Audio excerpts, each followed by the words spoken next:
हमेशा की तरह आज भी मैं आपके लिए लाई हूँ बहुत ही बेहतरीन कहानी। तो वीडियो को पूरा ज़रूर देखिएगा एंड आई एम श्योर आपने इस चैनल को सब्सक्राइब तो कर ही लिया होगा।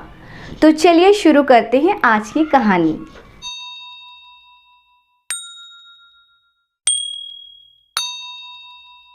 यह बहुत पुरानी बात है कि एक जगह एक राजा रहता था जो अपने में ही इतना लगा रहता था और अपने कहने और करने में इतना घमंड महसूस करता था कि यह बात अब जनता में यह एक कहावत बन गई थी। हमारे राजा जैसा मतलबी, हमारे राजा जैसा घमंडी। साफ जाहिर है कि उसके वजीर और दरबारी लोग उसकी बातें सुनते सुनते थक गए थे और उसकी ये आग भड़काने के लिए हमेशा उसकी चापलूसी करते रहते। राजा पूछता, इस दुनिया में हमारे देश जैसा और कौन सा देश है जहाँ इतना पानी है और जहाँ की मिट्टी इतनी अच्छी है। उसके वजीर और दरबारी जवाब देते, कोई नहीं। राजा फिर पूछता, कहाँ है इतने अच्छे कानून और कहाँ है इतने अमीर लोग? कहीं नहीं। मेरे महल जैसा शानदार महल कहीं और है? इसके बराबर का महल तो कहीं नहीं है, कहीं नहीं। हाँ कहकर और एक लंबी सांस खींचता जैसे यह सब कहकर उसके ऊपर से एक भारी बोझ उतर गया हो। करीब करीब जो भी राजा को सुनता वह उसकी ऐसी बातें सुनकर थक जाता।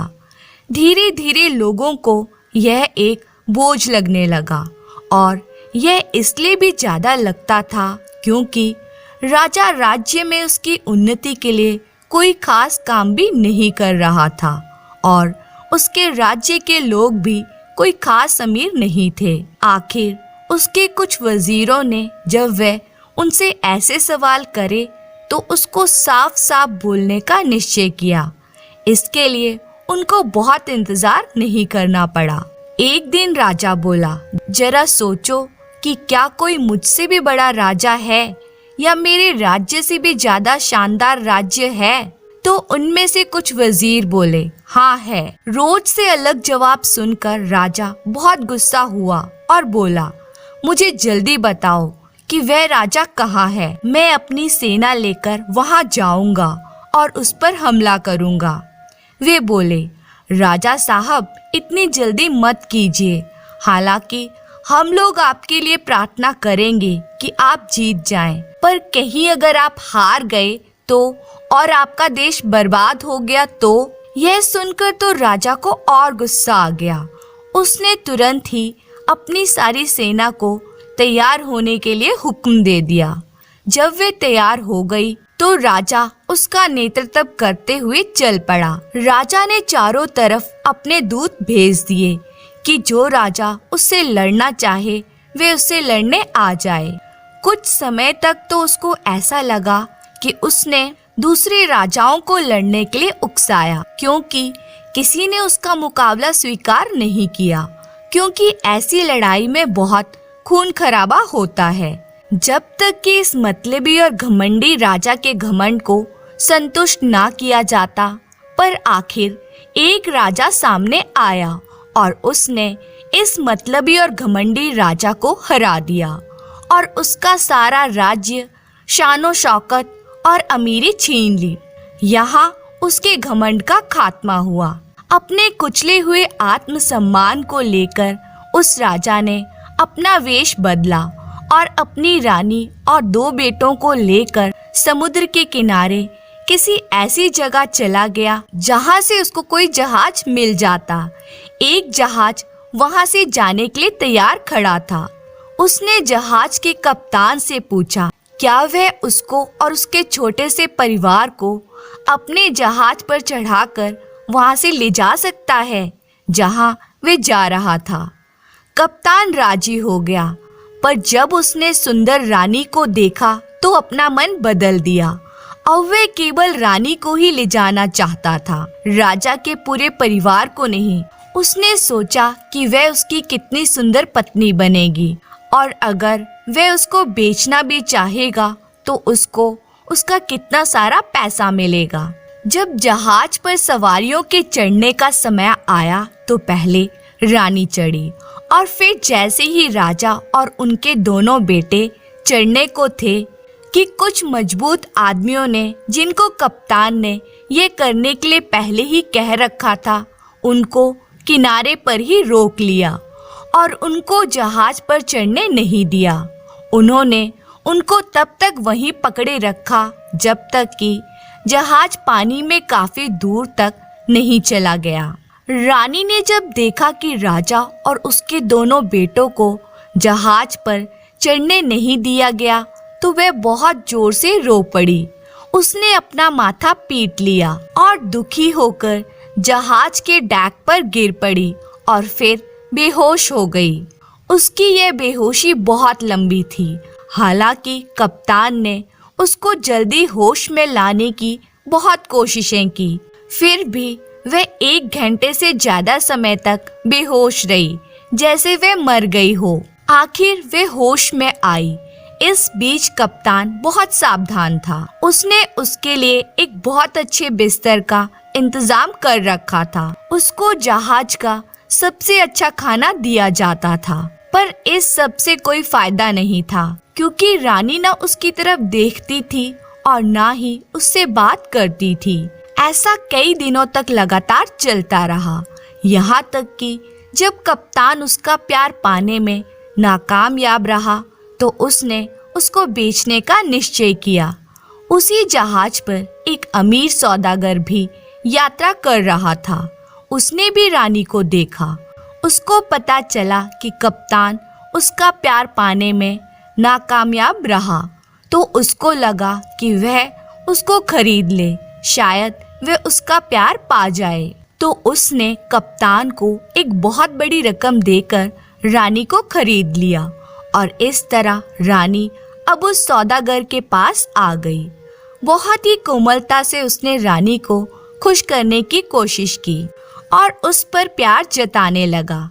जब उसने उससे कहा कि उसने उसको बहुत सारा पैसा देकर उसे खरीदा है, इसलिए उसको उससे शादी कर लेनी चाहिए, तो आखिर वह उसका प्यार पाने में सफल हो गया। रानी ने कहा, हालांकि तुम्हारे और कप्तान के बीच में जो सौदा हुआ है वह बिल्कुल गैर कानूनी है, क्योंकि कप्तान को मुझे तुम्हें बेचने का कोई अधिकार ही नहीं है, क्योंकि मैं उसकी हूँ ही नहीं। फिर भी क्योंकि मैं तुम्हें पसंद करती हूँ, इसलिए मैं तुमसे शादी कर लूँगी, अगर तुम 2 साल तक इंतजार करो और इस बीच मैं अपने पति और बेटों से नहीं मिली तो। सौदागर राजी हो गया और इस समय के खत्म होने का इंतजार करने लगा।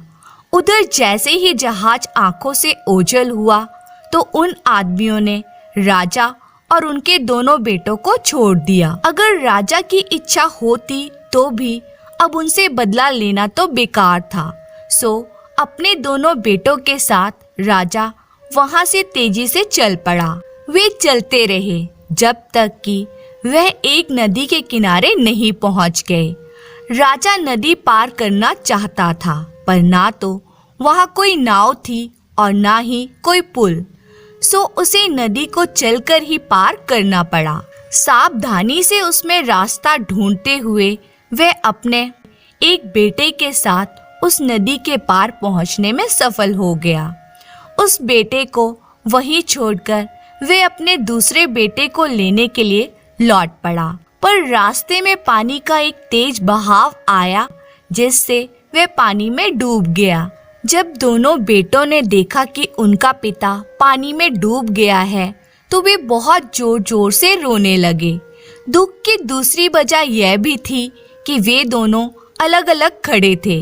वे एक दूसरे को चिल्ला चिल्ला कर एक दूसरे को बुलाते रहे, इधर से उधर घूमते रहे जब तक वे थक नहीं गए और उनको नींद नहीं आ गई। तभी वहां एक मछुआरा अपनी नाव लेकर आया। उसने उन दोनों बच्चों को थका और दुखी देखा तो उसने अपनी नाव में उन्हें बिठा लिया और उनसे पूछा कि वे कौन थे और उनके माता पिता कौन थे। उन्होंने उनके साथ जो कुछ भी हुआ था वह सब उसको बता दिया। जब उसने उनकी कहानी सुनी तो वह बोला, तुम्हारे माँ और बाप नहीं है और मेरा कोई बच्चा नहीं है, इसलिए ऐसा लगता है कि भगवान ने तुम लोगों को मेरे पास भेज दिया है। क्या तुम मेरे बच्चे बनोगे, मछली पकड़ना सीखोगे और मेरे घर में रहना पसंद करोगे? बच्चे यह सुनकर बहुत खुश हो गए थे। उनको रहने खाने की जगह जो मिल गई थी। आओ, मैं तुम्हारी देखभाल करूँगा, कहकर मछुआरा उनको नाव से उतारकर पास के एक मकान में ले गया। बच्चे उसके साथ खुशी खुशी चले गए। घर में जब उन्होंने उसकी पत्नी को देखा तब तो वे और ज्यादा खुश हो गए, क्योंकि वह उनके लिए बहुत अच्छी थी। वह उनको अपने सगे बेटों से भी बढ़कर मानती थी। बच्चे अपने नए घर में आराम से रहने लगे। वे स्कूल जाते थे। उन्होंने जल्दी ही वह सब सीख लिया जो उनके मास्टरों ने उन्हें सिखाया। फिर उन्होंने अपने मुंह बोले पिता की सहायता करनी भी शुरू कर दी और कुछ ही समय में वे बहुत ही मेहनती और अच्छे मछुआरे बन गए। इस तरह समय गुजरता रहा कि एक बार नदी किनारे पर एक बहुत बड़ी मछली आ पड़ी और फिर उसे नदी में नहीं जाया जा सका तो वह मर गई। गांव का हर आदमी उस बड़ी मछली को देखने के लिए आया और उसका एक एक टुकड़ा काट कर ले गया। कुछ लोग पड़ोसी गांव से भी आए, जिनमें एक कुम्हार भी था। उसकी पत्नी ने उस बड़ी मछली के बारे में सुना तो उसने अपने पति से कहा कि वह भी वहां आए और थोड़ी सी मछली उसके लिए भी ले आए।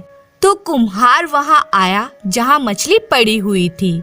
हालांकि काफी देर हो चुकी थी, फिर भी जब वे वहां पहुंचा तो वहां कोई भी नहीं था, क्योंकि सारे लोग जिन जिन को उसको ले जाना था वे सब उसमें से उसका छोटा छोटा हिस्सा काट कर ले जा चुके थे और वहां से जा चुके थे। जाते समय कुम्हार ने ये सोचते हुए एक कुल्हाड़ी अपने साथ ले ली थी कि क्योंकि मछली बहुत बड़ी थी तो शायद उस मछली की हड्डियां भी बहुत मोटी होंगी और उनको काटने के लिए उसे कुल्हाड़ी की जरूरत पड़ेगी। जैसे ही उसने मछली में पहली कुल्हाड़ी मारी तो उसे उसमें से चिल्लाने की आवाज आई, जैसे कोई दर्द से चिल्ला रहा हो। वह आवाज सुनकर कुम्हार भौचक्का रह गया। उसने सोचा कि शायद मछली में कोई भूत है, मैं दोबारा कुल्हाड़ी मारकर देखता हूँ। सो उसने उस मछली में दोबारा कुल्हाड़ी मारी तो मछली में से आवाज आई, मैं बहुत दुखी हूँ, मैं बहुत दुखी हूँ। यह आवाज सुनकर कुम्हार ने सोचा, यह तो भूत नहीं हो सकता, यह तो किसी आदमी की आवाज है। मैं इसको सावधानी से काटता हूँ, हो सकता है कि मुझे इसके अंदर कोई आदमी मिल जाए। तो उसने उसको सावधानी से काटना शुरू किया तो उसे एक आदमी का पाँव दिखाई दिया। वह धीरे धीरे मछली को और काटता रहा तो उसे उसमें से एक पूरा आदमी दिखाई दे गया। जितनी जल्दी हो सका वह उस आदमी को अपने घर ले गया और उसको ठीक से होश में लाने के लिए उससे जो कुछ हो सका उसने किया। उसने उसके पास आग जलाई और उसको चाय पिलाई। जब कुम्हार और उसकी पत्नी ने देखा कि वह ठीक से होश में आ रहा है तो वे दोनों बहुत खुश हुए। कुछ महीने ये अजनबी इसी परिवार के साथ आराम से रहा। यहाँ उसने मिट्टी के बर्तन बनाने सीखे और इस तरह से कुम्हार की सहायता की। इत्तेफाक से उन्हीं दिनों वहाँ का राजा मर गया और यह उस देश का रिवाज था कि मरे हुए राजा का हाथी और बाज जिस किसी को चुन लेते थे वही वहाँ का राजा होता था। तो जब वे राजा मर गया तो राजा के हाथी को सारे राज्य में घुमाया गया और बाज को भी चारों तरफ उड़ा दिया गया ताकि वे वहाँ का राजा चुन सकें। अब जिस किसी के भी सामने हाथी अपना सिर झुका देता और जिस किसी के हाथ पर बाज बैठ जाता वही वहाँ का राजा होता। हाथी और बाज घूमते घूमते उसी कुम्हार के घर जा पहुँचे जिसने मछली के पेट से निकले हुए आदमी को शरण दी थी। इत्तेफाक से वे अजनबी वहीं घर के दरवाजे पर खड़ा था। जैसे ही हाथी और बाज ने उस अजनबी को देखा तो हाथी ने उसे झुककर सलाम किया और बाज उसके हाथ पर जाकर बैठ गया। लोग जो हाथी के पीछे पीछे जा रहे थे यह देखकर चिल्लाए, यही हमारा राजा है, यही हमारा राजा है। सबने अजनबी के सामने लेटकर उसको सलाम किया और अपने साथ महल चलने की प्रार्थना की। राजा के मंत्रियों ने जब ये सुना तो वे बहुत खुश हुए और उन्होंने अपने नए राजा का खुशी से स्वागत किया। उसको राजा बनाने के रस्मों रिवाज पूरे किए गए और राजा अपने काम में लग गया। सबसे पहला काम राजा ने यह किया कि उसने कुम्हार और उसकी पत्नी को बुलाया और उन्हें कुछ पैसे और जमीन दी। इस तरीके से और दूसरे तरीकों से भी न्याय करके अच्छे नियम बनाकर होशियार और अक्लमंद लोगों को चुनकर राजा ने बहुत सारे लोगों का प्यार पा लिया। कुछ ही दिनों में वहाँ खुशहाली छा गई, पर कुछ ही महीनों में वे बीमार पड़ गया। जनता की तरफ इतना सारा ध्यान देना उसके बस में नहीं था, सो उसके राज्य के वैद्यों ने उसको बाहर घूमने की सलाह दी। उनकी सलाह मानकर राजा कभी घुड़सवारी के लिए निकल जाता, तो कभी शिकार खेलने के लिए चला जाता, तो कभी मछली पकड़ने चला जाता। राजा को मछली पकड़ना बहुत अच्छा लगता था। यह देखकर एक दिन एक मछुआरा उसके पास एक बहुत बड़ी मछली लेकर आया और बोला, सरकार मुझसे खुश हो, आज मैंने ये मछली पकड़ी है, ये मैं आपके लिए लेकर आया हूँ। राजा उस बड़ी सी मछली को देखकर बहुत खुश हुआ और उससे पूछा कि वह मछली उसने कब और कैसे पकड़ी। मछुआरे ने राजा को सब बातें बता दी और मछलियों के बारे में उसको इतनी जानकारी बताई कि राजा ने उससे कहा कि जब वह मछली पकड़ने जाए तो वह भी उसके साथ मछली पकड़ने चला करे, ताकि राजा भी मछली पकड़ने की कला सीख सके और वह भी वैसी ही बड़ी मछली पकड़ सके जैसे कि उसने अभी राजा को भेंट की थी।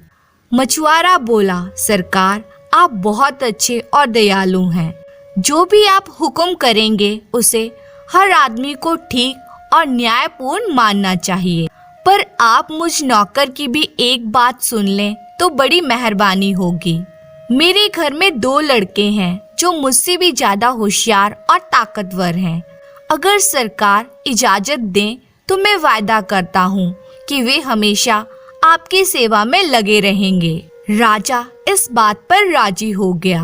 अब जब भी वे मछली पकड़ने जाता तो मछुआरे के दोनों बेटों को अपने साथ ले जाता। धीरे धीरे राजा की उन दोनों बेटों से जान पहचान बढ़ती गई। राजा उनको बहुत चाहने लगा क्योंकि वे बहुत तेज थे, होशियार थे, सुंदर थे और स्वभाव के बहुत अच्छे थे। बाद में उसने कुछ ऐसा इंतजाम कर लिया कि वे कहीं भी जाता तो उनको अपने साथ ही रखता। करीब करीब इसी समय जिस सौदागर ने उस राजा की पत्नी को खरीदा था जो नदी में डूब गया था, व्यापार करने के लिए इस राजा के देश में आया। उसने राजा से मिलना चाहा तो राजा ने उसे मिलने का समय दे दिया। उसने बहुत सारे कीमती जवाहरात और सामान राजा को दिया। राजा उसका सामान देखकर बहुत खुश हुआ और उसने राजा से उसके राज्य में व्यापार करने की इजाजत और सुरक्षा मांगी। राजा ने तुरंत ही उसकी मांग स्वीकार कर ली। उसने उसको इस काम के लिए कुछ सिपाही दे दिए जो सौदागर के आंगन में हमेशा पहरा देते थे। उसने मछुआरे के दोनों बेटों को भी उसके घर में सोने के लिए भेज दिया। एक रात इन दोनों बेटों को किसी वजह से नींद नहीं आ रही थी, तो छोटे भाई ने बड़े भाई से कहा कि वह उसको कोई कहानी सुनाए ताकि उसे नींद आ जाए। बड़ा भाई बोला, ठीक है, मैं तुझे अपने साथ घटी एक घटना सुनाता हूँ।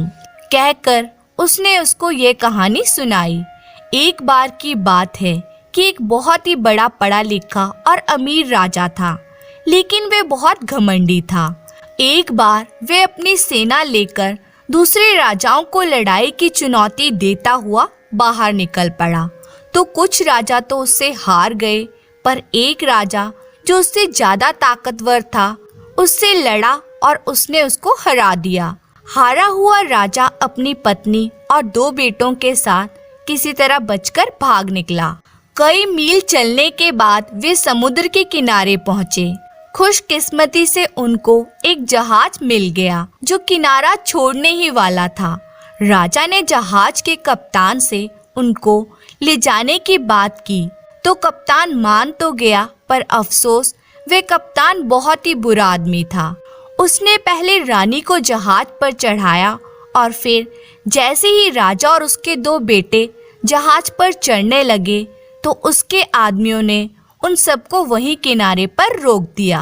हाय, राजा के लिए वे कितना भयानक समय था। दुखी दिल से वे अपने दोनों बेटों के साथ वहां से लौट पड़ा। नदी पार करते हुए राजा उसमें डूब गया और एक मछुआरा उसके दोनों बच्चों को अपनी नाव में बिठाकर अपने घर ले गया। तो मेरे भाई, वे दोनों लड़के हम दोनों हैं और ये हमारी कहानी है। कहानी इतनी मजेदार थी और उसका अंत भी इतना अच्छा था कि बजाय सोने के छोटे भाई की आंख और ज्यादा खुल गई। इत्तेफाक से सौदागर की खरीदी हुई पत्नी इस समय जाग रही थी और वह ये सारी कहानी सुन रही थी। उसने अपने मन में सोचा, जरूर ये दोनों मेरे ही बेटे हैं। वह अपने कमरे में से उठकर बाहर आई और उसने उन बच्चों से कई सवाल पूछे। 2 साल में ही बच्चों में काफी अंतर आ गया था, जिससे वह उनको देखते ही नहीं पहचान सकी, पर फिर भी उनमें कुछ ऐसी पहचान थी जो वे कितने भी बड़े हो जाते उनकी माँ उनकी उस पहचान को नहीं भूल सकती थी। ये पहचान और उसके सवालों के जवाबों ने उसके मन में आए विचार को पक्का कर दिया कि वे दोनों उसके ही बेटे थे। वह उन दोनों के गले लगकर रो पड़ी। इससे उनको भी लगा कि वही उनकी रानी माँ थी, जिसके बारे में वे अभी अभी बात कर रहे थे। उसने भी उनको वह सब बताया जो उसके साथ उनसे बिछड़ जाने के बाद घटा था। अब तुम लोगों के मिल जाने के बाद मेरी यह योजना है कि मैं सौदागर को यह विश्वास दिलाऊं कि तुम लोगों ने मुझे मारा है। मैं बहुत गुस्सा होने का नाटक करूंगी और तब तक चैन से नहीं बैठूंगी जब तक वे तुमको राजा से कोई सजा ना दिलवा दे।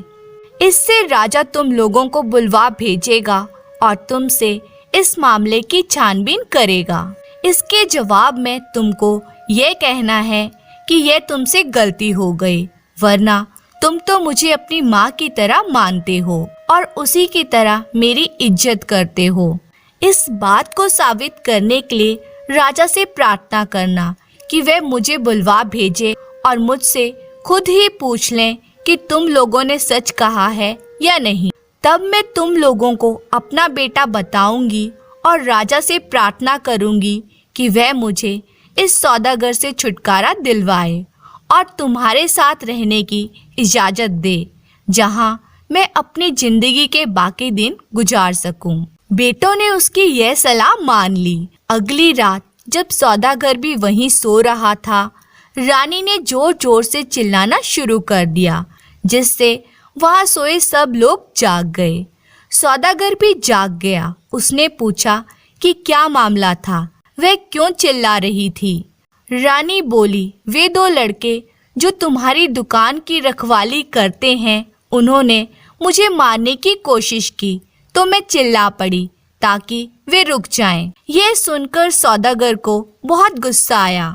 तुरंत ही उसने दोनों लड़कों को बांधा और जैसे ही उसको राजा से मिलने का पहला मौका मिला, वह उनको राजा के सामने ले गया और उनको उसके सामने लाने की वजह बताई।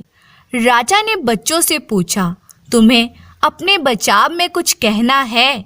क्योंकि अगर ये सच है कि तुमने सौदागर की पत्नी को मारा है तो हम तुम्हें सजा का हुक्म सुनाएंगे। जल्दी बोलो, तुम लोगों को अपनी सफाई में क्या कहना है? लड़कों ने कहा, हे हमारी भलाई चाहने वाले राजा, सौदागर ने हमारे ऊपर जो इल्ज़ाम लगाया है वे बिल्कुल झूठा है।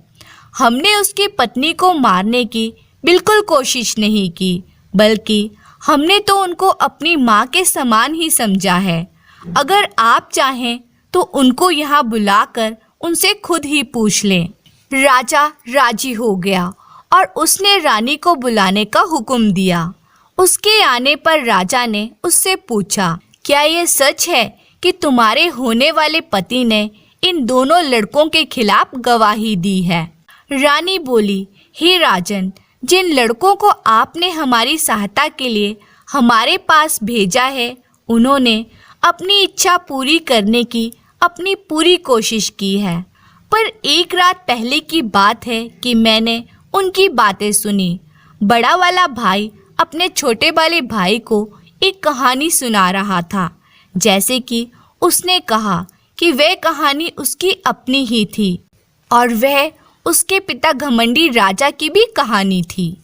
क्योंकि मैंने उस सौदागर से वादा किया था कि अगर 2 साल में मेरा पति और मेरे दोनों बेटे ना मिले तो मैं उससे शादी कर लूँगी। पर अब मेरे बच्चों के मिल जाने के बाद मैं आपसे प्रार्थना करती हूँ कि मुझे इस सौदागर से छुटकारा दिलवाया जाए। मैं दोबारा शादी नहीं करना चाहती क्योंकि मेरे दोनों बच्चे मेरे पास हैं। मैं राजा से मिलकर ये न्याय मांग सकूं, इसलिए इन दोनों बच्चों के साथ मिलकर मैंने ये योजना बनाई थी। जैसे ही रानी ने अपनी कहानी खत्म की तो राजा की आंखों से आंसू बहने लगे। वे कांपने लगा। जब वे थोड़ा संभला तो वे अपने सिंहासन से उठा और रानी और दोनों बच्चों की तरफ बढ़ा। उसने तीनों को अपने गले लगाया और रोकर बोला, तुम मेरी पत्नी और मेरे बच्चे हो। भगवान ने तुम लोगों को मेरे पास वापस भेज दिया है। मैं राजा जैसा तुम लोगों को लगा। जब मैं एक नदी में डूब गया था तो मुझे एक बड़ी सी मछली ने निगल लिया था। कुछ दिनों तक मैं उसी मछली के पेट में जिंदा रहा। उसके बाद वे मछली किनारे पर आकर पड़ गई। तब मैं उसके पेट से आजाद हुआ। एक कुम्हार दया करके मुझे अपने घर ले गया। उसने मुझे अपना काम सिखाया। मैं वे काम करके अपना पेट पालने लगा कि यहाँ का राजा मर गया। उस राजा के हाथी और बाज ने मुझे अपना राजा चुन लिया और इसलिए अब मैं यहाँ का राजा हूँ। उसके बाद राजा ने रानी और अपने दोनों बेटों को महल ले जाने का हुक्म दिया। उसने वहाँ जमा हुए लोगों को भी अपने इस व्यवहार की सफाई दी। सौदागर को विनम्रता पूर्वक उसके देश भेज दिया गया। जब दोनों राजकुमार राज्य संभालने लायक हो गए तब राजा ने अपने बड़े बेटे को अपना राज्य सौंप दिया और खुद रानी के साथ शांति से अपना जीवन बिताने लगा। धन्यवाद।